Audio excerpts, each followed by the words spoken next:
thanks for joining us. What brings you over to the UK? I am here for actually the longest straight that I've ever been here for about 18 days. I've been doing shows, seminars, signings. I did some media for the upcoming Impact Tour. You know, just a little of everything. Fair enough.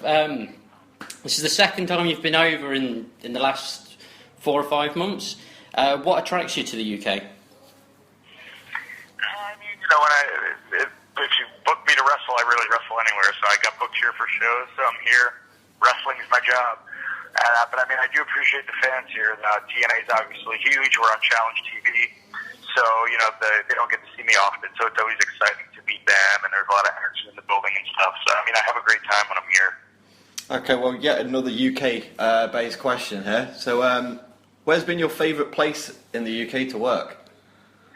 I guess, you know, I'll be cliche like most say, just say Wembley, London.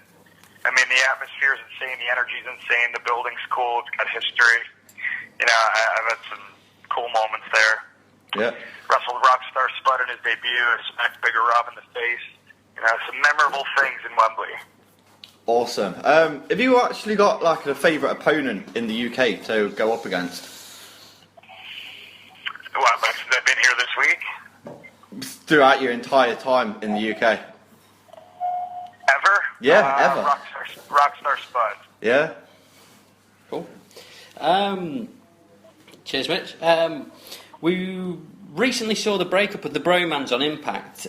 What's next for you as far as TNA is concerned?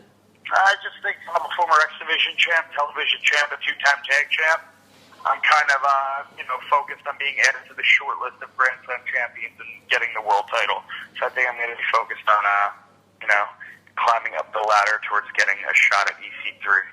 Cool. Obviously, you touched on your title runs. You've held the tag titles with both Rob Terry and Jesse G. Who was your favourite tag partner and why? I've never had the tag titles with Robbie T, only Jesse. But we were tag champions. Me and Jesse were 2-time tag champs. Me and Rob, we didn't really tag much. He was more just my bouncer, bodyguard. But it was 50-50. You know, I had a great time with Bigger Rob. And then Jesse, me and him are the only tag team in history for 2 reality stars to come together. So, I mean, there was positives with both of them. I'd say 50-50. Cool. One of our readers of the magazine and blogs, Russ Lee of Horninglow in Burton, has sent us a submission for you. He wants to know, he says there's been a lot of comparisons between yourself and WWE's Zack Ryder. Who do you think would win in a fantasy matchup? In a wrestling match? Yeah. Well, if you really ask me if I'm going to wrestle anyone who's going to win, I'm probably going to say me, so I'll win. Fair enough. We'll let him know. Mitch, next one. Right, so since your debut in 2010, your gimmick hasn't really changed much. So why do you think it stayed and it made you over with the fans? Well, I mean, I guess wrestling's opinionated. I think my gimmick has changed a lot. I think when I first came in, I think the way I looked, the way I wrestled, completely different. I think I changed. You know, you can't take away that I'm from Jersey, who I am, but as far as being a hokey Jersey Shore character, I think that completely changed when I went with Bigger Rob, and then it even changed more when I went with Jesse, and as far as losing the sweaters and the chains and the glasses, and then we had Z with us, that was different, and now I'm obviously moved into something completely different where I'm just wrestler based. But I think I've survived it all just because of who I am. I'm a confident person. I think I'm talented. I think I could do anything well that's thrown at me. And I think I'll always be like that, If you could face anyone on the current TNA roster, let's say it was a Bound for Glory main event, something like that, who would it be and why? EC3, because he's the world champion. So whoever has the world title is who I'd want to wrestle. And because I want to be the world champion. Okay. What's been the highlight of your TNA career so far? I don't have one specific. I would say, winning gold is memorable. So whether it was when I beat Lethal for the X, Young for the TV, or Wolves or Storm and Gunner for our 2 tag title runs, I would say those all stand out to me the most. Winning gold is always something special. Okay. Switching on to your reality TV things, both yourself and Brooke appeared on the Amazing Race earlier this year. What were your differences in preparation for that as opposed to your wrestling career? The Amazing Race, there's really no way to prepare for it. It's kind of expect the unexpected. It's not just about being fit.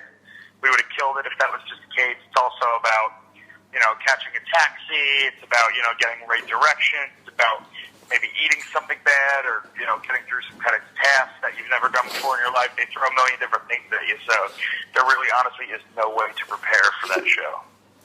Okay. We've recently seen the beginning of a Global Force Wrestling invasion on TNA. Are you looking forward to competing in that, and are there any potential matchups that you'd like to see? Well, it started a challenge last night. We went at it, and King of the Mountain match I was in, there was Chris Mordesky was in it, PJ Black was in it, as well as me, Lashley, and Eric Young. So the TNA versus GFW stuff's already kind of going on, and it creates a little buzz and create some matchups you wouldn't be able to see anywhere else. I think it's fun for the fans and fun for the wrestlers. But in the long run, TNA is always going to win the war. Okay. Have you got any other upcoming projects outside of wrestling that you want to talk about? It's just with my schedule between TNA and then I'm constantly booked on independent wrestling shows every weekend, everywhere, all over the world. It's just, that's my focus. That's how I make my living. And I enjoy wrestling more than anything else, so I don't like being away from it too long. So I haven't put work into trying to do anything else. If something presented itself, like when Amazing Race did, sure, I would do it. But, the day I came home from the race, I should have been sleeping for weeks and resting. And, a day later, I was already back out on the road wrestling. So it's just, wrestling is just my number one and what I always wanted to be a part of. Okay, thank you very much for all that. It's been very informative. It's been brilliant talking to you. Thank you very much. Yeah, nice one. Thank you. All right.